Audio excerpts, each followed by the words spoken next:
من الشیطان الرجیم بسم اللہ الرحمن الرحیم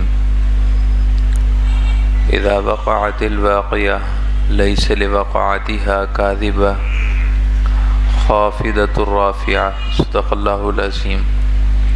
محبت سے درود ابراہیمی پڑھ لیجئے۔ اللہم صلی علی محمد وعلی آل محمد کما صلیت علی ابراہیم وعلى آل ابراہیم انک حمید مجید۔ اللہم بارک علی محمد وعلى آل محمد کما بارکت علی ابراہیم وعلى آل ابراہیم انک حمید مجید۔ قیامت کے دن کے کئی نام ہیں جو اللہ تعالی نے قرآن پاک میں مختلف جگہوں پر ذکر فرمائے ہیں۔ کسی شے کے زیادہ نام ہونا اس کی اہمیت پر دلالت کرتا ہے۔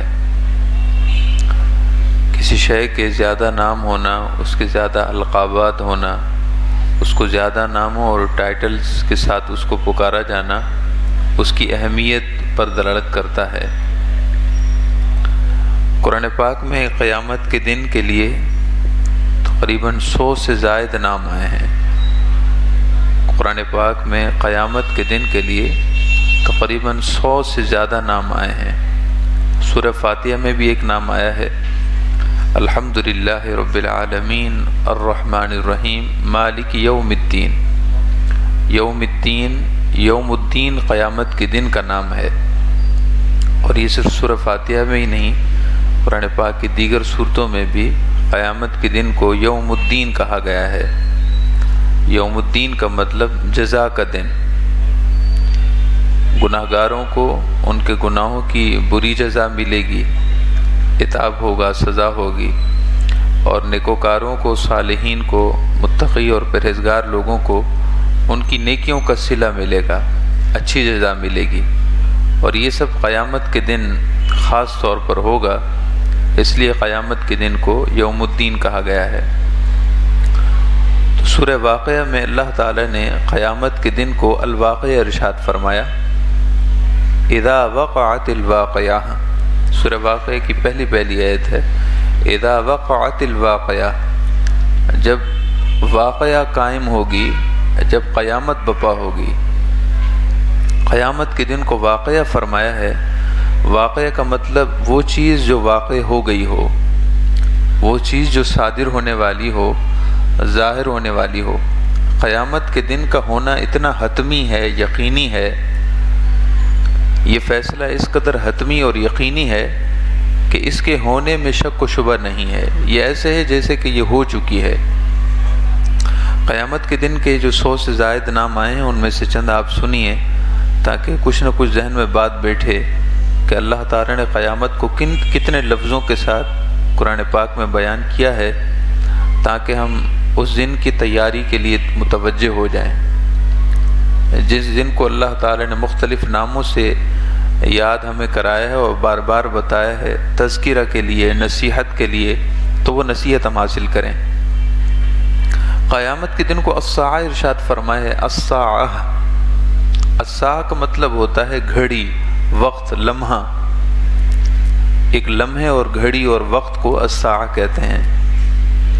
قیامت کے دن کو الساعہ اس لیے فرمایا ہے کہ لِأَنَّهَا تَأْتِي بَغْتَةً فِي سَاعَةٍ، کہ انسان کو کچھ خبر ہی نہیں ہوگی قیامت کے بارے میں، وہ بالکل بے فکر ہوگا، اچانک اگلے ہی لمحے قیامت قائم ہو جائے گی۔ حدیث پاک میں آیا ہے کہ رسول اکرم صلی اللہ علیہ وسلم نے ارشاد فرمایا کہ ایک شخص اپنی بکری کا دودھ دو رہا ہوگا، اپنی بکری کا دودھ نکال رہا ہوگا، بس اس نے بکری کا دودھ نکالنے میں مشغول ہوگا کہ قیامت قائم ہو جائے گی۔ ارشاد فرمایا کہ ایک شخص کپڑا بیچنے والا ہوگا یا خریدنے والا ہوگا، کپڑا بیچنے والا اپنے تھان کو کپڑے کے تھان کو اپنے گاہک کے سامنے پھیلائے گا، بس وہ پھیلائے گا اور قیامت قائم ہو جائے گی۔ تو قیامت بالکل اچانک ہی قائم ہوگی، اس وجہ سے قیامت کے دن کو الساعہ ارشاد فرمایا گیا ہے۔ اسی طرح قیامت کو قیامت قیامت بھی کہتے ہیں۔ قیامت کا مطلب ہوتا ہے وہ چیز جو قائم ہونے والی ہو، چونکہ اس دن اللہ کی ساری مخلوق اللہ کی بارگاہ میں حاضر ہوگی۔ قیامہم لرب العالمین، اپنے رب کے حضور ان کا کھڑا ہونا ہوگا، اس لیے قیامت کے دن کو قیامت کہتے ہیں۔ وہاں کوئی پیچھے نہیں رہے گا، بادشاہ ہوگا، غریب ہوگا، امیر ہوگا، مسلمان ہوگا، غیر مسلم ہوگا، سب اللہ کے حضور بندگی کے لیے کھڑے ہوں گے۔ یہاں تو اذان کی آواز آئے تو جو خوش نصیب ہو مسجد میں آ جاتا ہے اور اللہ کے حضور ہاتھ باندھ کر اپنی بندگی اور غلامی کا اعلان کرتا ہے، اور جو دنیا دار ہے، کاروبار میں مشغول ہے، تو اس کو کوئی غرض نہیں کہ اذان ہوئی ہے یا مجھے بلایا گیا ہے، وہ اپنے کام دھندے میں مصروف ہوتا ہے۔ لیکن قیامت کے دن ایسا نہیں ہوگا۔ مسلمان، کافر، فاسق، نیکوکار، نمازی ہو یا غیر نمازی، سرکش ہو یا مطیع ہو، ہر شخص اللہ کے حضور ہاتھ باندھے کھڑا ہوگا۔ اس وجہ سے قیامت کے دن کو قیامت کہتے ہیں۔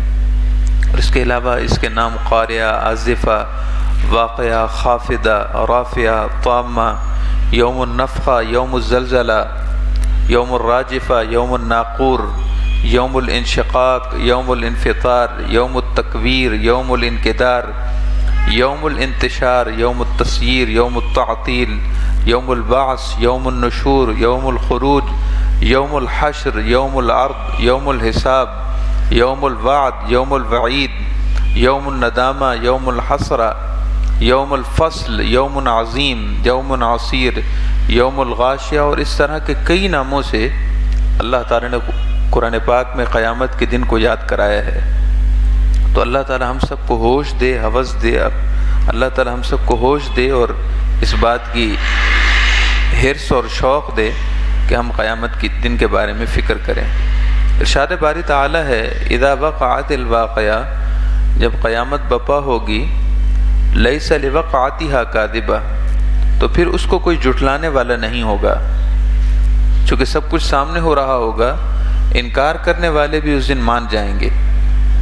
خافضۃ الرافعہ، قیامت کا دن، وہ قیامت کسی کو پست کرنے والی ہوگی اور کسی کو بلند کرنے والی ہوگی۔ آیت کا یہ حصہ بڑا قابل توجہ ہے، سورہ واقعہ کی آیت نمبر 3 ہے۔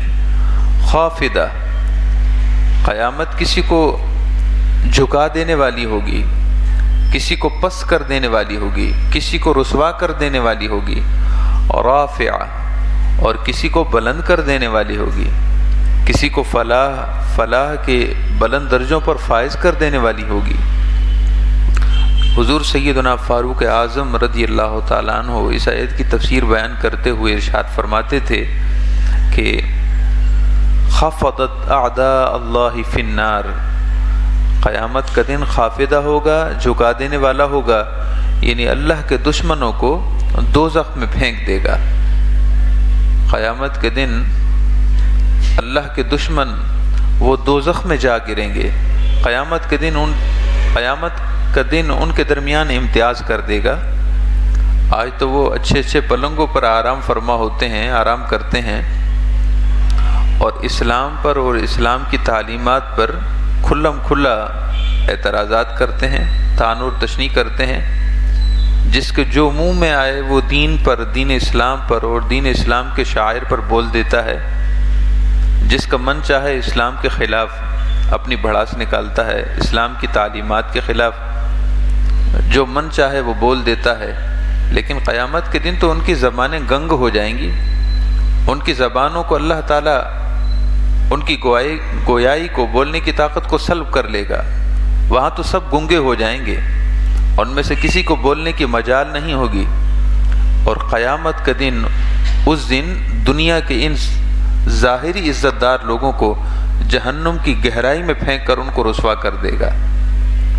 خفضت اعداء اللہ فی النار، وہ قیامت کا دن خافضہ ہوگا، یعنی اللہ کے دشمنوں کو، اسلام کے دشمنوں کو، اسلام کی تعلیمات سے دور رہنے والوں کو، وہ قیامت کا دن دوزخ میں پہنچا دے گا۔ وہ ذلیل و رسوا ہو جائیں گے، خوار ہو جائیں گے وہ لوگ۔ رافعہ، اور یہی قیامت کا دن ہوگا نیکوکار اور صالحین لوگوں کو جنت کی بلند مسندوں پر، جنت کے بلند درجات پر فائز کر دے گا۔ آج بظاہر ان کے پاس 2 وقت کا کھانا بھی سہولت کے ساتھ میسر نہیں ہے، مگر انہوں نے اپنے آپ کو شریعت کا پابند رکھا ہوا ہے، نماز صوم و صلات کے پابند ہیں، شریعت پوچھتے ہیں، شریعت پر عمل کرتے ہیں، قدم قدم پر پوچھتے ہیں کہ اسلام کے کیا احکامات ہیں۔ کاروبار شروع کرتے ہیں تو پہلے پوچھتے ہیں کہ امام صاحب بتائیے کہ اس میں حلال اور حرام کا امتیاز بتا دیں، کہیں ایسا نہ ہو کہ غلطی میں مجھ سے اللہ کی نافرمانی نہ ہو جائے۔ بچوں کی شادیاں کرتے ہیں، پوچھتے ہیں کہ کون سی رسم جائز ہے، کون سی ناجائز ہے، ہمیں پتہ چلے تاکہ ہم اللہ اور اس کے رسول کے حکم کے خلاف کہیں نہ چل پڑیں۔ تو قدم قدم پھونک پھونک کر رکھتے ہیں، لمحہ لمحہ سوچ سوچ کر چلتے ہیں، شریعت اور شریعت کے جاننے والوں کی نگہبانی میں رہتے ہیں، کہیں ایسا نہ ہو کہ قیامت کے دن ہم رسوا نہ ہو جائیں۔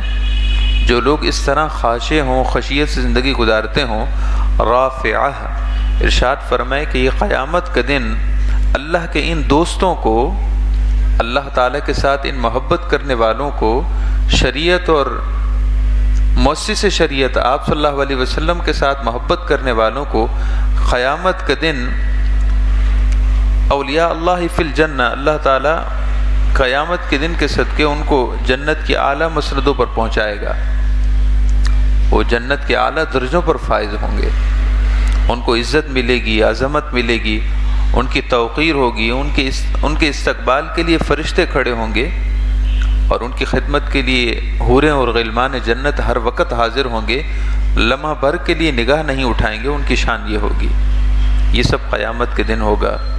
اگر قیامت کے دن کی عزت چاہتے ہو تو پھر قیامت کے دن کے لیے تیاری کرو، تاکہ تم خافدہ نہ بنو، رافعہ بنو۔ قیامت کا دن تمہارے لیے خافدہ نہ ہو، تمہارے لیے رافعہ بنے۔ اللہ تعالی ہم سب کو عمل کی توفیق عطا فرمائے۔ الحمدللہ رب العالمین، اللہم صلی علی محمد وعلی آل محمد وبارک وسلم۔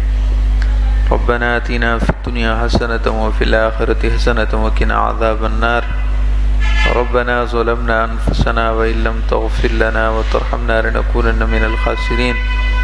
اللهم إنا نسألك العفو والعافية في الدنيا والآخرة، وصلى الله تعالى على حبيبه محمد وعلى آله وصحبه أجمعين برحمتك يا أرحم الراحمين۔